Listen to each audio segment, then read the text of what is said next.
नमस्कार। उत्तर प्रदेश की खबरों के साथ मैं हूं मनोज मानस। खबरों का रुख करेंगे, उससे पहले दिखाएंगे आपको इस वक्त की अहम हेडलाइंस। देश में पेट्रोल डीजल और सीएनजी के बढ़े दाम। पेट्रोल डीजल तीन रुपए महंगे, नई कीमतें लागू। तेल कंपनियों का दावा, अभी भी 25 रुपए प्रति लीटर का घाटा। 21 जून को दोबारा होगी नीट 2026 की परीक्षा। सरकार ने माना पेपर लीक हुआ, अगले साल से ऑनलाइन होगी नीट परीक्षा।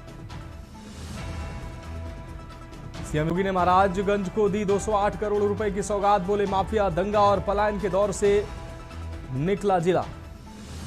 देवरिया में महंगाई और नीट पेपर लीक पर सपा का हल्ला बोल। सरकार पर जमकर साधा निशाना। स्वामी अभिमुक्तेश्वरानंद को इलाहाबाद हाई कोर्ट से राहत। अवमानना याचिका कोर्ट की तरफ से की गई खारिज। मायावती की मांग, ब्राह्मण समाज से माफी मांगे अखिलेश यादव। कहा बसपा यूज एंड थ्रो नहीं करती। आप देख रहे हैं के न्यूज, खबरों का सारथी। अब बढ़ेंगे अगली खबर की ओर। महाराजगंज से अहम खबर, जहां दौरे पर पहुंचे मुख्यमंत्री योगी आदित्यनाथ ने नौतनवा विधानसभा के मधुबन नगर में आयोजित कार्यक्रम के दौरान नौतनवा और फरेंदा क्षेत्र को 208 करोड़ रुपए की 79 विकास परियोजनाओं की मुख्यमंत्री ने सौगात दी और सौगात देते हुए उनका लोकार्पण और शिलान्यास किया। इस दौरान मुख्यमंत्री ने विभिन्न जन कल्याणकारी योजनाओं के लाभार्थी को प्रमाण पत्र और चेक भी वितरित किए हैं। कार्यक्रम में उन्होंने स्थानीय विधायक ऋषि त्रिपाठी के नवनिर्मित आवास के गृह प्रवेश और सुंदरकांड पाठ में भी हिस्सा लिया। दोनों मित्र देश के रूप में एक साझी विरासत का प्रतिनिधित्व करते हैं। दोनों देशों के बीच में एक साझी विरासत है, रोटी बेटी का संबंध है। नेपाल के लोग भारत के अंदर और भारत के लोग नेपाल के अंदर बिना किसी बाधा के आते जाते हैं और बात तीर्थ स्थल होने के नाते देश और दुनिया की निगाह भी इस पूरे क्षेत्र में बनी रहती है। उन स्थितियों में बौद्ध परिपथ का हिस्सा होने के कारण दो देशों के सीमावर्ती क्षेत्र का हिस्सा होने के नाते सुरक्षा के लिहाज से भी और भारत के नागरिकों को, महाराजगंज जनपद के नागरिकों को, नौतनवा और फरेंदा के नागरिकों को कहीं भी विकास के पैमाने पे अपने आप को, कहीं भी उनको अपने को पिछड़ा महसूस होने की नौबत ना आने पाए। और नेपाल का भी कोई हमारा मित्र देश का नागरिक भी अगर अपने किसी कार्य के लिए अपने रिश्तेदारी में, नातेदारी में इस क्षेत्र में आता है। अब बढ़ेंगे अगली खबर की ओर। सीतापुर से अहम खबर, जहां संदिग्ध हालत में मंदबुद्धि युवक का शव मिला है। बहनोई के साथ बाइक से निकला था सूरज। सुबह गांव के बाहर खेतों में पड़ा मिला शव। बहनोई पर हत्या की आशंका जताई जा रही है। रामकोट थाना क्षेत्र के मैनासी सरैया का है ये मामला।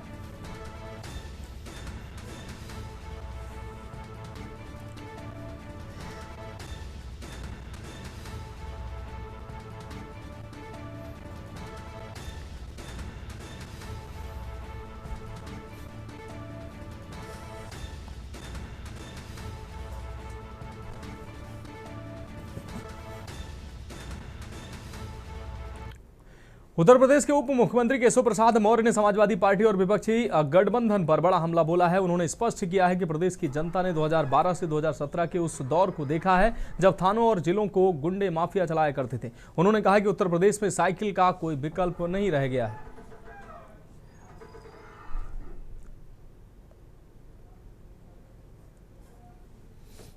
देखिए, समाजवादी पार्टी के मुखिया श्री अखिलेश यादव जी मुंगेरी लाल के हसीन सपने देखें। देश के माननीय प्रधानमंत्री श्री नरेंद्र मोदी जी वैश्विक संकट के समय जब दुनिया के 80% देशों में डीजल, पेट्रोल और गैस के दाम बढ़ गए, उसके बाद भी जितने दिन तक सरकारी खजाने से देश की जनता को राहत पहुंचाने का काम, एक्साइज ड्यूटी में कमी करने का काम किया जा सकता है, वह किया गया है। और आज जो वृद्धि हुई है, पूरे देश को यह समझ में आ रहा है कि ये वृद्धि तो अब रोकी नहीं जा सकती, क्योंकि देश का खजाना ही खाली हो जाएगा तो देश कहाँ जाएगा। लेकिन श्री अखिलेश यादव जी को, श्री राहुल गांधी जी को और जो विपक्षी नेता हैं जो सत्ता से बाहर कर दिए गए हैं जनता के द्वारा, वह सत्ता में बैठे हुए माननीय प्रधानमंत्री श्री नरेंद्र मोदी जी के नेतृत्व में सशक्त भारत, सक्षम भारत देखना नहीं चाहते। अगली खबर उन्नाव से है, जहां सदर विधायक पंकज गुप्ता ने जनता की समस्याओं के समाधान के लिए, आपको बता दें, 24x7 विधायक जन सहायता हेल्पलाइन शुरू की है। टोल फ्री नंबर 1800-891-7418 पर अब लोग किसी भी समय अपनी शिकायत दर्ज करा सकेंगे। विधायक का दावा है कि ये व्यवस्था डिजिटल गवर्नेंस मॉडल पर आधारित होगी और शिकायतों की मॉनिटरिंग सीधे की जाएगी। हेल्पलाइन के तहत कॉल करने वाले व्यक्ति की शिकायत डिजिटल पोर्टल पर दर्ज होगी और उसे एक यूनिक टिकट आईडी दी जाएगी। इसी आईडी के जरिए शिकायतकर्ता अपनी समस्या की स्थिति ट्रैक कर सकेगा। कॉल सेंटर में तैनात ऑपरेटर शिकायत से जुड़ी पूरी जानकारी सुरक्षित डैशबोर्ड पर अपलोड करेंगे। विधायक पंकज गुप्ता का कहना है कि राशन कार्ड, पेंशन, नाली निर्माण और सरकारी विभागों से जुड़ी समस्याओं पर संबंधित अधिकारियों को पत्र भेजा जाएगा। यदि तय समय में समाधान नहीं हुआ तो मामला सीधे उनके संज्ञान में लाया जाएगा। इसके अलावा अयोध्या दर्शन, नेत्र शिविर, 100 बॉक्स सेवा और हर घर ज्योति अभियान जैसी सेवाओं का संचालन भी इसी हेल्पलाइन के माध्यम से किया जाएगा। हेल्पलाइन की खास बात यह होगी कि शिकायतकर्ता की संतुष्टि के बिना शिकायत बंद नहीं की जाएगी। समाधान के बाद टीम दोबारा कॉल कर फीडबैक लेगी और संतुष्टि मिलने पर ही टिकट क्लोज किया जाएगा। देखिए, हम अपने पूरे जीवन काल में शुरुआत से जब हम नगर पालिका के अध्यक्ष थे तब से लेकर आज 2 गाड़ियां हमारा स्टाफ 8-9 लोगों का है, हमेशा लेकर चले। 2 गाड़ियों से कभी 3 गाड़ी भी हमने नहीं की और कोई अतिरिक्त व्यक्ति हमारे स्टाफ के अतिरिक्त हमारी गाड़ी में कभी नहीं रहता है। जब से प्रधानमंत्री मोदी जी ने 2 गाड़ी की जगह आधा स्टाफ या आधी गाड़ियों का आधा वाहन काफिला करने का कहा है, तो निश्चित रूप से आने वाले समय में हम भी एक ही गाड़ी से चलेंगे और सप्ताह में एक दिन इसको ब्लॉक भी करेंगे कि कहीं ना जाना ना पड़े, एक दिन का पूरा बचत करने का प्रयास करेंगे। आप निश्चित रहिए, हम लोग इसी व्यवस्था को सुनिश्चित करें। हम अपने जो सहयोगियों हैं उनसे बोल भी चुके हैं कि ऐसी व्यवस्था बनाई जाए कि एक साथ हम लोग एक गाड़ी में आ पाएँ और उस व्यवस्था से चले, ताकि प्रधानमंत्री जी ने जो कहा है उसको सिर्फ हम नहीं, पूरे देश की जनता फॉलो करे, पूरे देश, क्योंकि आज आवश्यकता इस बात की है। हम देख रहे हैं किस प्रकार के पेट्रोलियम प्रोडक्ट्स की समस्या पूरे विश्व में, युद्ध की विभीषिका चल रही है। तेल, गैस, तमाम चीज़ें हमारे देश में या पूरे विश्व में कहीं सप्लाई नहीं हो पा रही है। अब बढ़ेंगे अगली खबर की ओर। इलाहाबाद हाईकोर्ट ने स्वामी अभिमुक्तेश्वरानंद के खिलाफ दायर अवमानना याचिका को खारिज कर दिया है। ये फैसला स्वामी अभिमुक्तेश्वरानंद के लिए एक बड़ी कानूनी जीत माना जा रहा है, जिन्हें जमानत की शर्तों के उल्लंघन के आरोपों का सामना करना पड़ रहा था। स्वामी आशुतोष ब्रह्मचारी महाराज ने इलाहाबाद हाईकोर्ट में एक अवमानना याचिका दाखिल की थी। इस याचिका में आरोप लगाया गया था कि स्वामी अभिमुक्तेश्वरानंद ने अपनी जमानत की शर्तों का उल्लंघन किया। इसी आधार पर उनकी जमानत रद्द करने की मांग की गई थी।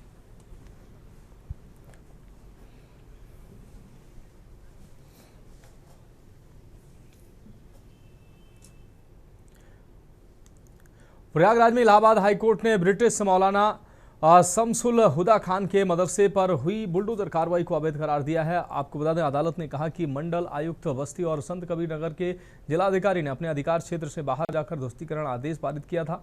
हाईकोर्ट ने दोनों अधिकारियों के आदेश को मनमानी बताते हुए रद्द किया है। अदालत के इस फैसले के बाद प्रशासनिक कार्रवाई पर गंभीर सवाल खड़े हो गए।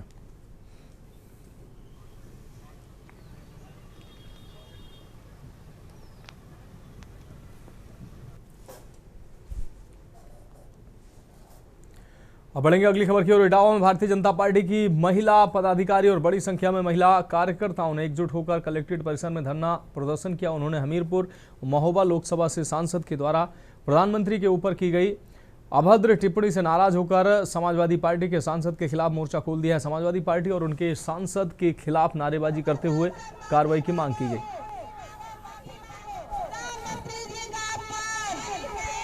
देश के यशस्वी प्रधानमंत्री नरेंद्र मोदी जी के लिए महोबा के सांसद ने अभद्र टिप्पणी की है वो किसी भी कंडीशन में बर्दाश्त करने लायक नहीं है। हमारे भारतीय जनता पार्टी कार्यकर्ता, आम जनता बहुत हताश निराश है। इसलिए सांसद के विरोध में हम लोग समाजवादी पार्टी के विरोध में धरना प्रदर्शन कर रहे हैं। आए दिन विपक्ष सरकार, देश की सरकार के ऊपर अभद्र टिप्पणी करना, कभी महिला आरक्षण को लेकर के करना। जिस समाजवादी पार्टी के लोग हताश और निराश हैं, इनके पास कोई विकल्प नहीं है। वो जान रहे हैं कि 2027 में भारतीय जनता पार्टी की सरकार बनने वाली है। समाजवादी पार्टी के सांसद भाटिया के द्वारा जिस तरीके से अभद्रतापूर्वक मोदी जी के सम्मान में, उनकी मां के सम्मान में टिप्पणी की गई है, निश्चित ही देश की महिलाएं इस अपमान को नहीं सहेंगी और आज प्रतीकात्मक रूप से अपना विरोध प्रदर्शन करने के लिए कचहरी के इस वट वृक्ष के नीचे अपने आक्रोश को व्यक्त करने का काम कर रही है। ये धरना प्रदर्शन आप कब तक चलता रहेगा? देखिए, ये 1 घंटे का कार्यक्रम था और 1 घंटे तक हम लोग धरना करके। फिरोजाबाद में पर्यावरण संरक्षण और ईंधन बचत को लेकर जिला प्रशासन ने अनोखी पहल शुरू करते हुए शुक्रवार को नो व्हीकल डे घोषित किया है।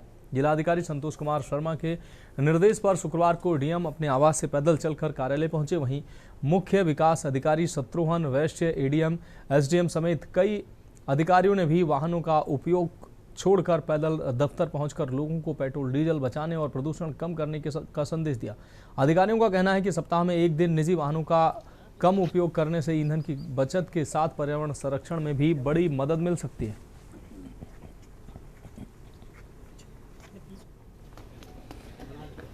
देखिए, कल ही हम लोगों ने एक बैठक में निर्णय लिया था, सप्ताह में 1 दिन हम लोग नो व्हीकल डे जो ईंधन युक्त वाहन है उसका उपयोग नहीं करेंगे। और उसके क्रम में आज हमारे जनपद के जो अधिकारीगण हैं सभी ने अपना अल्टरनेट माध्यम अपनाया है। अधिकांश लोग पैदल आए हैं और इसके माध्यम से सभी जनपद वासियों के लिए एक अपील है, तो ईंधन की जो जितनी आवश्यकता हो, जहाँ पे हो, एक सुरक्षित भविष्य के लिए राष्ट्रहित में और ईंधन को बचाने का पूर्ण कार्य है। तो जितनी भी ईंधन की बचत वो बेहतर है। और इसके साथ ही साथ जब हम अल्टरनेट यूज करते हैं, चाहे हम पैदल आए, तो फिर आप देखें तो एक आपकी जो कार्य क्षमता है उसमें। अब बढ़ेंगे अगली खबर की ओर। कानपुर के परमठ स्थित प्राथमिक विद्यालय को स्मार्ट स्कूल के रूप में विकसित किए जाने को लेकर चल रहे विवाद के बीच शुक्रवार को सियासी माहौल गर्मा गया है। समाजवादी पार्टी विधायक अमिताभ वाजपेयी के आवास के बाहर भारी पुलिस बल तैनात रहा और घर के आसपास बैरिकेडिंग कर उन्हें बाहर निकलने से रोका गया। विधायक ने प्रशासन पर कार्यक्रम स्थल तक न पहुंचने देने का आरोप लगाते हुए अपने आवास पर ही हवन पूजन कर विद्यालय का वर्चुअल शिलान्यास किया और एससीपीसीटी को ज्ञापन सौंपा। इस दौरान उन्होंने संकल्प लिया कि जब तक परमठ का प्राथमिक विद्यालय बनकर तैयार नहीं हो जाता तब तक वह चप्पल नहीं पहनेंगे, साधारण वस्त्र धारण करेंगे और किसी भी राजनीतिक कार्यक्रम में हिस्सा नहीं लेंगे। हमने एडीएम सिटी के माध्यम से माननीय राज्यपाल महोदय को अपनी सारी बातें लिखी, कैसे दूसरी एनओसी जारी हुई, कैसे बगैर एस्टीमेट टेंडर पास हुए कोई शिलान्यास करने को कह रहा है। हालांकि मेरी उसमें कोई आपत्ति नहीं है, मुझे कोई दिक्कत नहीं है, पर कैसे एक टेंडर शुदा काम पे एक जनप्रतिनिधि को उसके ही विधानसभा में उसकी ही विधायक निधि से काम करने से रोका गया, विधानसभा के विशेषाधिकारों का हनन किया गया, अलोकतांत्रिक तरीके से हमको रोका गया, मेरे पूर्व घोषित कार्यक्रम को रोका गया। हवन रोकना तो दैत्यों, असुरों, राक्षसों का काम है, ये क्यों किया गया, इसको लेके हमने ज्ञापन सौंपा है। दोषियों पर कार्रवाई की मांग करिए, निष्पक्ष जांच की मांग करिए। ये तो संदेश वाहक है, पहुंचा सकते हैं, कर तो सकते नहीं, करना तो सरकार को है, ज्यादा हमको उम्मीद नहीं। इसलिए मैंने हठयोग किया है, जब तक स्कूल का निर्माण शुरू नहीं होगा तब तक ना मैं कुर्ता धारण करूंगा, ना पैरों में जूता चप्पल धारण करूंगा, नंगे बदन और नंगे पैरों। बढ़ेंगे अगली खबर की ओर। देवरिया में समाजवादी पार्टी ने पेट्रोल, डीजल और सीएनजी की बढ़ी हुई कीमतों के साथ नीट परीक्षा विवाद को लेकर भाजपा सरकार के खिलाफ मोर्चा खोल दिया है। आपको बता दें, दीवानी कचहरी रोड स्थित सपा जिला कार्यालय में आज समाजवादी पार्टी युवजन सभा के जिलाध्यक्ष रणबीर यादव ने बैठक आयोजित कर पत्रकार वार्ता की।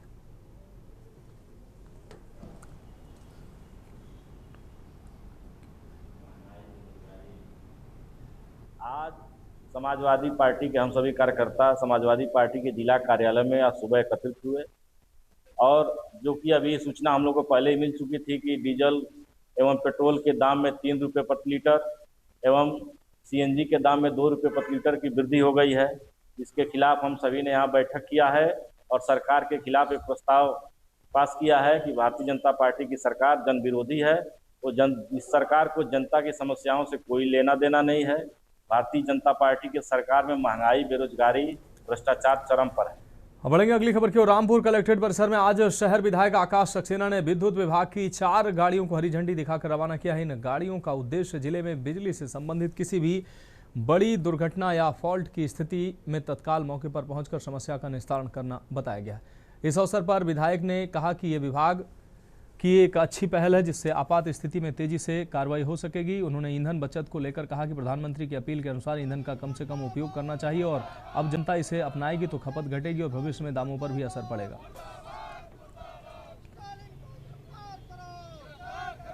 ये विद्युत विभाग द्वारा ये बहुत अच्छी शुरुआत की गई है। आज इन 4 गाड़ियों को शहर के अलग हिस्सों में रवाना किया जा रहा है। विद्युत को लेकर कोई भी अगर किसी दिक्कत होती है, कोई भी फॉल्ट है कुछ, उसको दूर करने के लिए इस टीम का गठन किया गया है और कोई भी दिक्कत होगी तो सीधा तौर पर ये गाड़ियाँ वहाँ पहुँचेंगी और दिक्कत को दूर करेंगी। पेट्रोल पर दाम बढ़े हैं, इसको लेकर क्या कहेंगे? किस तरह प्रधानमंत्री मोदी जी लगातार मुहिम लगा रहे हैं कि पेट्रोल को बचाना चाहिए। देखिए, पेट्रोल और डीजल के जो दामों का सीधा फर्क होता है वो क्रूड ऑयल से फर्क पड़ता है और आज देश के ही सामने नहीं, पूरे विश्व के सामने जो संकट है वो सबके सामने है।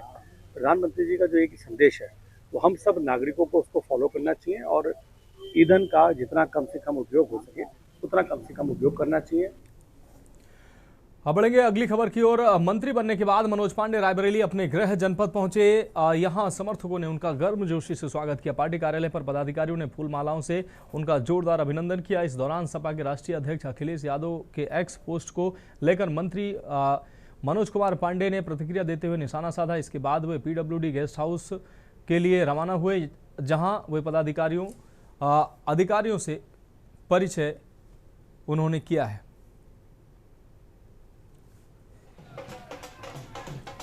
ये जैसे ही एक आम व्यक्ति को कुछ पाने के बाद अपने घर और अपने परिवार में आने पे अनुभूति होती है, वही अनुभूति हमें भी है।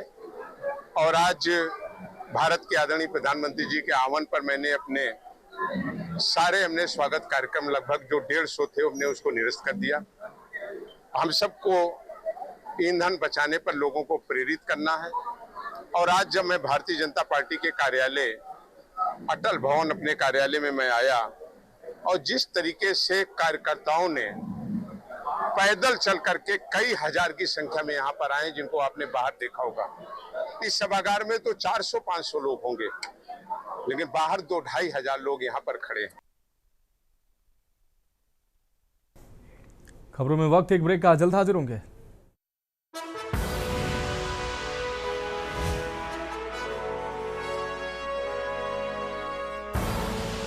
आप देख रहे हैं के न्यूज, खबरों का सारथी।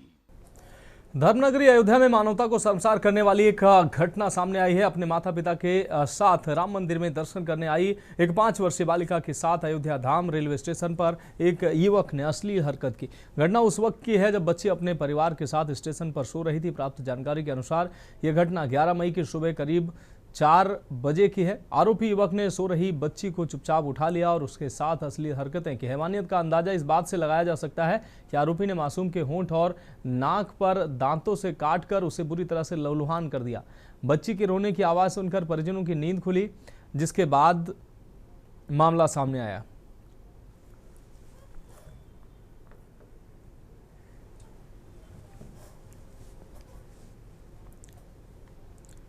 ललितपुर जनपद के थाना जखौरा क्षेत्र के ग्राम हर्षपुर में ग्रामीणों ने गांव के ही एक युवक पर सरकारी सड़क पर अवैध निर्माण कर रास्ता बंद करने का आरोप लगाया। ग्रामीणों का कहना है कि रास्ते से बड़े वाहन निकलने पर यदि निर्माण को नुकसान होता है तो आरोपी परिवार विवाद और मारपीट पर उतारू हो जाता है। एक महिला ने आरोप लगाया कि उन्हें जाति सूचक शब्द कहकर रास्ते से गुजरने से भी रोका जाता है। पीड़ित ग्रामीणों ने मामले की शिकायत जिला अधिकारी को देकर न्याय की मांग की।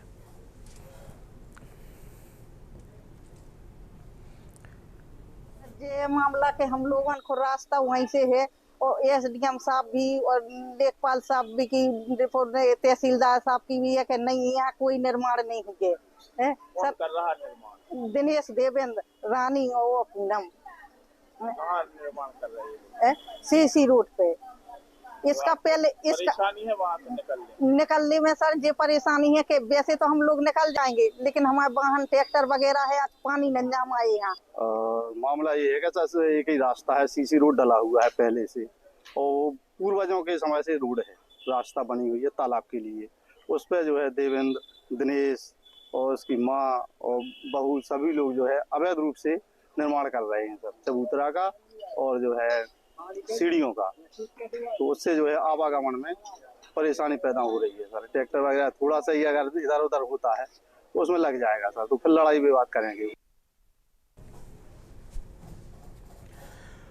अब बढ़ेंगे अगली अहम खबर की ओर। खबर अंबेडकर नगर से है, जहां आपको बता दें खेल एवं युवा कल्याण अंबेडकर नगर के प्रभारी मंत्री गिरीश चंद्र यादव अकबरपुर तहसील के कूड़ा मोहम्मद गांव पहुंचे। आपको बता दें अंबेडकर नगर के कूड़ा मोहम्मदगढ़ गांव में 14 मई की रात आंधी तूफान के कारण एक दीवार गिरने से सुखना देवी का आकस्मिक निधन हो गया।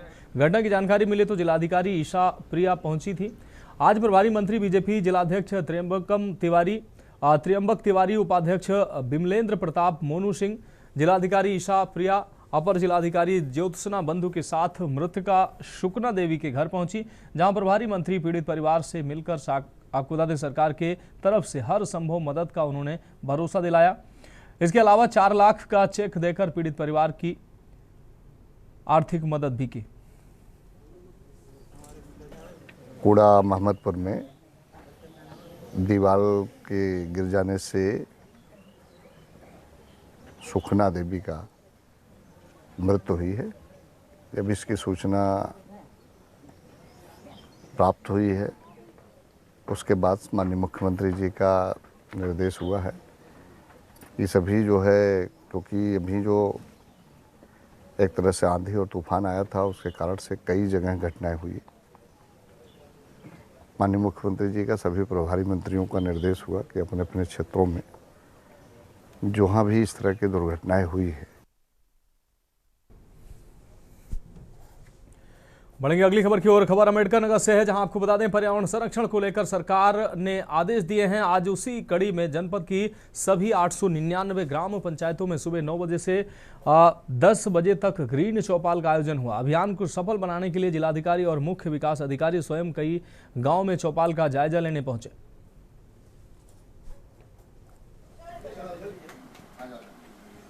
इस पर पहल प्रारंभ किया है और वो पहल का ही परिणाम है कि जिलाधिकारी अंबेडकर नगर जो है हर ग्राम पंचायतों में हम कैसे डीजल और पेट्रोल की बचत कर सकते हैं, इस दिशा में चौपाल लगाकर उनको जो है जागृत करने का, उनको जागरूक करने का जो योजना बनाई है। आने वाले दिनों में इसका परिणाम अच्छा आएगा और माननीय प्रधानमंत्री जी ने, माननीय मुख्यमंत्री जी ने जो अपील किया है उसका परिणाम दिखाई भी पड़ेगा। निश्चित रूप से हम सबको, हर व्यक्ति को भी ये इसमें हम कैसे बचत कर सकते हैं, ये एक तरह से कहा जाए कि ये देश के में उनका बड़ा योगदान होगा और हर व्यक्ति को इस योगदान में अपनी महत्वपूर्ण भूमिका निभानी चाहिए। बढ़ेंगे अगली खबर की ओर। रामपुर के थाना टांडा पुलिस को बड़ी सफलता हाथ लगी है। बाजारों में नकली नोट खपाने की साजिश को नाकाम करते हुए पुलिस ने 2 युवकों को गिरफ्तार किया है। गिरफ्तार आरोपियों के कब्जे से 500 रुपए के 150 जाली नोट, जो रकम 75,000 रुपए के नकली नोट बरामद किए गए हैं। पकड़े गए दोनों आरोपी अलग अलग जनपदों के रहने वाले हैं, जिनमें एक रामपुर और दूसरा मुरादाबाद का निवासी बताया जा रहा है। पुलिस के अनुसार दोनों आरोपियों पर पहले से कई आपराधिक मुकदमे दर्ज हैं। वाहिद पुत्र सिद्धा जो जिला रामपुर का रहने वाला है, मोहम्मद हुसैन पुत्र आमिर हुसैन ये जनपद मुरादाबाद का रहने वाला है। ये दोनों गिरफ्तार हुए हैं। वाहिद पर पूर्व के 23 मुकदमे हैं, मोहम्मद हुसैन पर पूर्व के 5 मुकदमे हैं। ये इस तरह के प्रकरण में पहले भी जेल में गए हैं। इनके पास से जो अन्य बरामदगी हुई है वो 1 अदद एंड्रॉयड मोबाइल फ़ोन, 1 अदद कीपैड फ़ोन इनसे बरामद हुआ है। पूछताछ में इनके द्वारा स्वीकार किया गया है कि इनका एक और साथी है मोहम्मद हनीफ जो इसमें वांछित है, उसके लिए भी टीमें गठित की गई हैं, वो जल्दी ही गिरफ्तार किया जाएगा। अब बढ़ेंगे अगली खबर की ओर। अंबेडकर नगर से अगली अहम खबर है, जहां पर्यावरण संरक्षण को लेकर सरकार ने आदेश दिए हैं। आज उसी कड़ी में जनपद की सभी 899 ग्राम पंचायतों में सुबह 9 बजे से 10 बजे तक ग्रीन चौपाल का आयोजन हुआ है। अभियान को सफल बनाने के लिए जिलाधिकारी और मुख्य विकास अधिकारी स्वयं कई गांवों में चौपाल का जायजा लेने पहुंचे।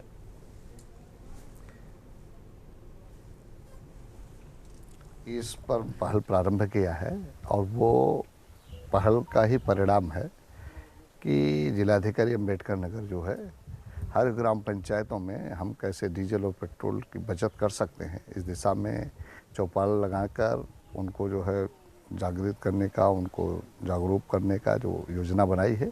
आने वाले दिनों में इसका परिणाम अच्छा आएगा और माननीय प्रधानमंत्री जी ने, माननीय मुख्यमंत्री जी ने जो अपील किया है उसका परिणाम दिखाई भी पड़ेगा। निश्चित रूप से हम सबको, हर व्यक्ति को भी ये इसमें हम कैसे बचत कर सकते हैं, ये एक तरह से कहा जाए कि ये देश के में उनका बड़ा योगदान होगा और हर व्यक्ति को इस योगदान में अपनी महत्वपूर्ण भूमिका निभानी चाहिए। फिलहाल उत्तर प्रदेश की खबरों में अभी के लिए मेरे साथ इतना ही। मुझे दीजिए इजाजत और आप देखते रहिए के न्यूज़ इंडिया।